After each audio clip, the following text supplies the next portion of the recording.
یہ امیر غریب کے لیے علیحدہ علیحدہ نہیں، اسے بدلہ دے، یہ تجھے تھپڑ مارے گا، تجھے کھانا پڑے گا۔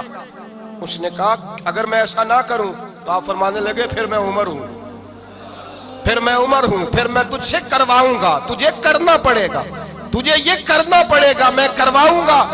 حضرت سیدنا عمر فاروق نے کہا ایک رات کا وقت ہے تیرے پاس، یہاں اسے راضی کر لے، یا سویرے اسی طرح طواف ہوگا، اسی طرح مجمع ہوگا، اور طواف کی اس جگہ جہاں تو نے تھپڑ مارا تھا یہ تجھے تھپڑ مارے گا، اور سارا زمانہ دیکھے گا کہ رسول اللہ کا دین کیسے نافذ ہوتا ہے، تجھے تھپڑ کھانا پڑے گا، مار کھانی پڑے گی۔ اللہ اکبر۔ جب سیدنا فاروق اعظم نے اسے یہ کہا، ایک رات سوچنے کا وقت لیا، اس نے راتوں رات سامان اٹھا کر کے واپس بھاگ گیا، عیسائی ہو گیا۔